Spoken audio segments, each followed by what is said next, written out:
देखो यहाँ पे है, ये भी मोनोक्रॉपिंग का ही मॉडल है, जिसमें हमने केवल एक ही फसल लगाई हुई है और वो है यहाँ पे टमाटर की फसल, ठीक है। और आधे में वहाँ पर हमने बैगन की फसल लगाई हुई है। सो इसमें हमने खरपतवार प्रबंधन के लिए और पानी की बचत के लिए जो प्रयास किए हैं वो आपको बता दे रहे हैं। नंबर 1, पहले तो पानी की बचत के लिए हमने रिज बेड बनाए और उसमें टपक सिंचाई का प्रयोग किया, ताकि जो है ना हम केवल वहाँ पे पानी दें जहाँ पर जरूरत है, ठीक है। और यहाँ इस स्पेस में कोई पानी नहीं रहेगा जहाँ पे हमें मूवमेंट करना है, ठीक है। खरपतवार खेत में ना उगे उसके लिए हमने ये जो हमारे खेत में वेस्ट होता है उस वेस्ट का इस्तेमाल करते हुए हमने पराली बिछा दी। इस पे आप कोई भी घास बिछा सकते हो या गन्ने की पत्तियां हो वो भी बिछा सकते हो। जो भी फसल का अवशेष होता है उस अवशेष का इस्तेमाल करते हुए आप खेत में ये बिछा सकते हो। सो इससे 2 फायदे होते हैं। नंबर 1, एक तो वाष्पीकरण की जो प्रोसेस होती है वो नहीं हो पाती है। आच्छादन इस विधि को बोलते हैं, हम अंग्रेजी में मंचिंग बोलते हैं। सो इसके लिए जो है ना पॉलीथिन लोग बिछाते हैं, सो उससे वाष्पीकरण की प्रोसेस पूरी तरह से ब्रेकअप हो ही जाती है, लेकिन सनलाइट मिट्टी को नहीं मिलती है और एरिएशन भी प्रॉपर नहीं होता है। सो जीवाणुओं की जो संख्या है वो भी प्रॉपर मल्टीप्लाई जमीन में नहीं हो पाती या वो काम नहीं कर पाते। सो ये तरीका एक देसी तरीका है। सो इससे 2 फायदे, एक तो आपका वेस्ट इस्तेमाल हो गया, नहीं तो लोग उसको आग जला देते हैं। सो उस वेस्ट का आप इस ढंग से इस्तेमाल करके बेड बना के और ये पूरी तरह से मल्च कर सकते हैं, है ना, आच्छादन कर सकते हैं। सो इससे खरपतवार भी नहीं उगेगा और पानी का वाष्पीकरण भी रुक जाएगा और एरिएशन प्रॉपर होता ही रहेगा, ठीक है। और लास्ट में क्या होगा कि ये जो मटेरियल है ना धीरे से जाके मिट्टी के संपर्क में और पानी के उसमें रहेगा, सो जाके 3-4 महीने के बाद डिस्पोज हो जाएगा, कंपोस्ट हो जाएगा। सो वहाँ उसको मैन्योर भी मिल गया। सो वहाँ कंपोस्टिंग भी हो गई, आच्छादन भी हो गया, घास भी नहीं होगी, खरपतवार भी नहीं हुआ और पानी का वाष्पीकरण भी रुक गया। सो पानी का इस्तेमाल भी हमारा कम हुआ, क्योंकि वाष्पीकरण रोकेंगे तो पानी कम इस्तेमाल करना पड़ेगा, है कि नहीं। तो ये हमें आच्छादन करना चाहिए किसी भी फसल में, चाहे हम जो है मिर्ची लगाएं, चाहे बैगन लगाएं, चाहे टमाटर लगाएं, चाहे जो भी लगाएं, उन सभी में आच्छादन बहुत ज़रूरी है। इससे जीवाणु जो है ना मिट्टी में बहुत अच्छे से काम करते हैं और लंबे समय तक आपकी फसल चलती है। ये सर जो ये पौधा 1.25 फीट है, ये पौधा 1.25 फीट, मतलब एक लाइन में नहीं है, ये एक लाइन में नहीं, अलग-अलग लाइन है, 2 लाइनें हैं, एक बेड। टमाटर जनवरी में देगा सर। इस टमाटर की हाइट कितनी? 5 से 6 फीट। तो ये जब जाल लगाएंगे तो सर दोनों तरफ का कवर हो जाएगा उस जाल में? नहीं, इसमें जाल नहीं लगाएंगे, इसमें हम क्या करेंगे, 2 बैम्बू खड़ा करेंगे, एक उस लाइन में एक इस लाइन में, और सीधा स्ट्रेट दोनों बैम्बू ऐसे खड़े करते जाएंगे 7-7, 8-8 फीट के अंदर से, और फिर दोनों बैम्बुओं में 1-1 फीट पे तार ऐसा बांधेंगे, फिर 1 फीट पे तार, फिर 1 फीट पे बांध सकते हैं, और दोनों बैम्बुओं को आपस में ऊपर एक लकड़ी से ज्वाइंट कर देंगे, ताकि दोनों बैम्बू एक दूसरे से सपोर्ट में रहें। और इस तरफ के पौधे इस तरफ के जाले पे बढ़ेंगे, उस तरफ के पौधे उस तरफ के जाले पे बढ़ेंगे, ताकि उसको इस तरफ तक का भी स्पेस मिल जाए, उसको उस तरफ तक का भी स्पेस मिल जाए। सो प्रॉपर स्पेस का यूटिलाइजेशन हो जाए और कम स्पेस पे अपन प्रॉपर फसल को उगा सकें। दोनों तरफ झाड़ नहीं लगाएंगे। जैसे कि हमने टमाटर की बीज लगाई, वो कितने दिन पे हम मेड़ पे लगा सकते हैं? नर्सरी लगाई हमने टमाटर की, वो नर्सरी में से लेके हम कितने दिन पे मतलब कि मेड़ पे लगा सकते हैं बीज? 20 से 40 दिन। एक्चुअली क्या होता है, हर सीजन में नर्सरी का टाइमिंग अलग अलग होता है, है ना। कई बार क्या होता है कि अगर सॉइल का टेम्परेचर अच्छा है तो नर्सरी जल्दी पिकअप हो जाती है जी। अब इस सीजन में अगर आप नर्सरी डालोगे तो 1.5 महीने से 2 महीने लग जाएंगे, और वही अगर आप फरवरी में जनवरी 15 के बाद डालोगे तो 1.5 महीने लगेंगे जी। अगर फरवरी और मार्च के बीच में डालोगे तो 25 दिन में तैयार हो जाएगी। तो अलग अलग टाइम पे अलग अलग ग्रोथ होती है प्लांट्स की। सॉइल का टेम्परेचर 25 से 30 डिग्री होगा तो एक ऑन एन एवरेज 1 महीने में आप ट्रांसप्लांट कर सकते हो। अगर कम ज्यादा हुआ तो उसके हिसाब से समय घट भी सकता है और बढ़ भी सकता है, ठीक है। फरवरी में प्लांट करने के लिए सर कौन से अपने खेत की मिट्टी? हाँ सर, आपने वो अभी बाम्बू का इसका बताए थे, एक साइड उधर साइड, वो थोड़ा मिस हो गया था, स्ट्रक्चर मिस हो गया हमसे। देखिए उसमें हमें क्या करते, जैसे डबल रो हमने ये टमाटर की फसल लगाई है ना, डबल रो प्लांटेशन है, ठीक उसी तरह हम डबल रो में बैम्बू प्लांटेशन कर देंगे, ठीक है। मतलब बैम्बू लगा देंगे, और बैम्बू की अगर हेल्थ अच्छी है, सो अगर ये अच्छी हेल्थ है और ठोस बैम्बू है तो 7 से 8 फीट की दूरी पे हम बैम्बू को लगाएंगे, 2 रो में लगाएंगे, और इस रो से और इस रो की दूरी कितनी होगी, 1 फीट के आसपास जी, ठीक है, 1 फीट का गैप रहेगा आपस में, और बस गड़ा देंगे। और बेम्बू को फिर वहाँ स्टार्टिंग से वायर बांधेंगे नीचे वाले बेम्बू में, जमीन से 1 फीट की हाइट पे, ठीक है। और फिर सीधा पैरेलली हम उधर लास्ट तक हर एक बेम्बू में लपेटते हुए ले जाएंगे। फिर 1 फीट के ऊपर फिर ले जाएंगे लपेटते हुए, ऐसे ऐसे करके 4-5 स्टेप तक यहाँ तक हम ले आएंगे। जब ये हाँ वायर 20 गेज का वायर लगाएंगे। जब ये टमाटर की पत्तियां ये हो गई, अब हम क्या करेंगे, ये अब गिरने वाला है, मतलब थोड़े दिन के बाद अब ये लोड से गिर जाएगा।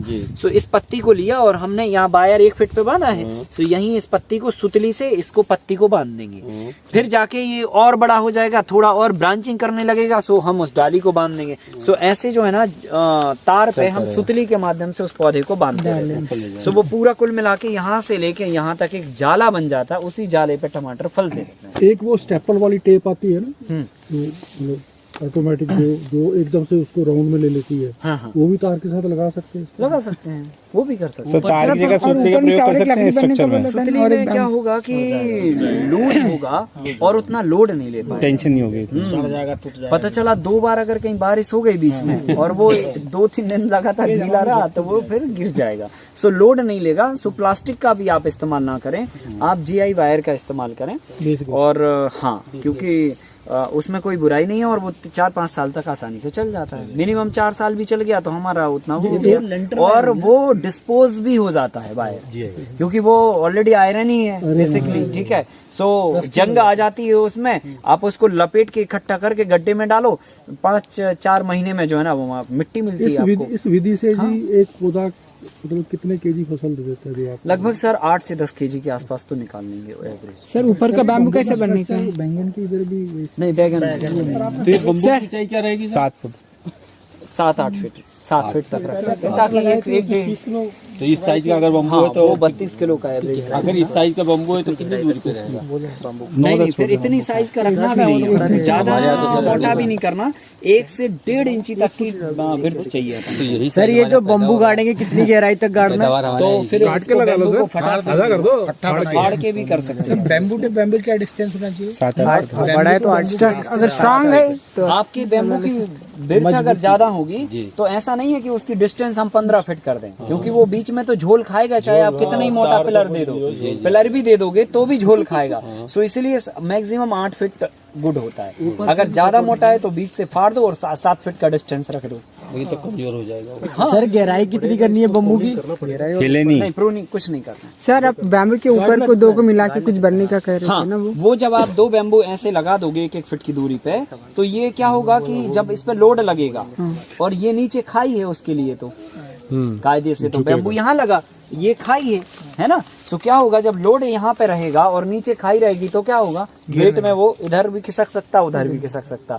सो आपस में क्या करो, आप ये 1 फीट की लकड़ी लो और यहाँ पे इसको कस दो, यहाँ पे कस दो। अब ये ना ये इसको उधर खींचेगा, ये उसको उधर खींचेगा, सो दोनों बीच में रहेंगे। सो ये बैलेंस बना। 1 एकड़ में कितने पौधे लगेंगे टमाटर के? 7,500। अच्छा, ये बम्बू गाड़ने की गहराई क्या होगी सर? 1 फीट लगभग। 1 फीट लगभग। अपन ने छप्पल ली, एक छप्पल पटकी और बैम्बू को ठूस दिया, बस। ये पोला तो है ही वैसे भी। सर टमाटर कितने में देंगे फल? टमाटर आ जाएंगे समझ लो कि 45 से 55 दिन के आसपास में फ्लावर्स आ जाना चालू हो जाए। 2 महीने में कितना पीरियड रहता है? 2 से 4 महीने। ऐसा भी हो सकता है ये एकड़ में जैसे 10 दिन का गैप दे दे हाँ, पौध लगाने के लिए? कर सकते हैं। पर सर पानी का टाइमिंग क्या रहेगा, मतलब कब तक? इसमें डेली देना होता है, पर लिमिटेड, थोड़ा थोड़ा, आधा घंटे 1 घंटे बस डेली दे दो, बस इतना सफिशिएंट है। पर प्लांट 2 से 2 लीटर के आसपास पानी चाहिए होता है एक पौधे को 1 दिन में। फ्लड इरिगेशन हो तो सर? तो उसमें फिर 7-8 दिन के गैप से पानी। बड़ी बेड में तो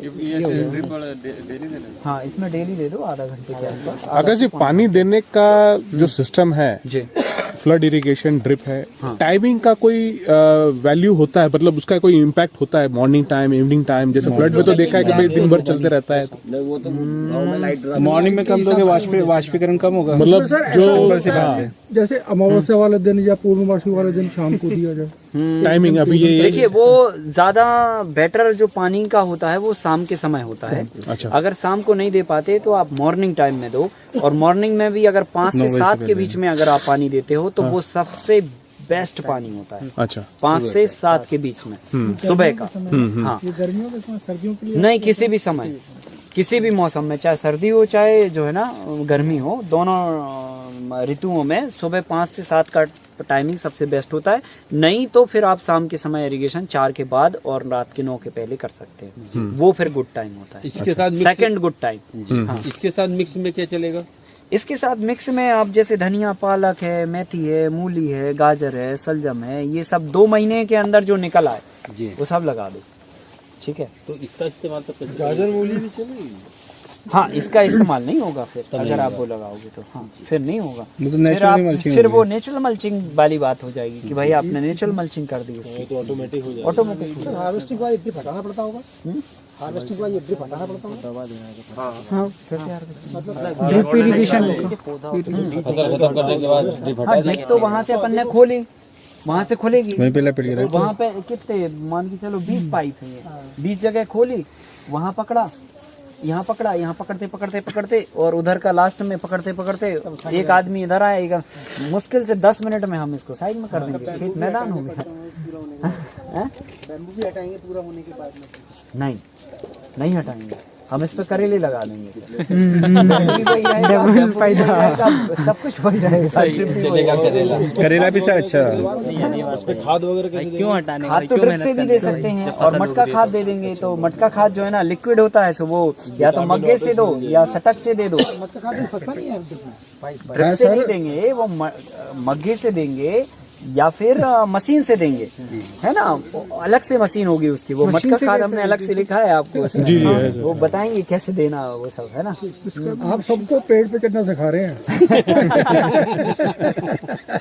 और लग रहा, देख के तो ऐसे लग रहा है जो है ना अगले 1 साल में जो है ना हर थाली में विषमुक्ता नहीं होगा, ऐसे सवाल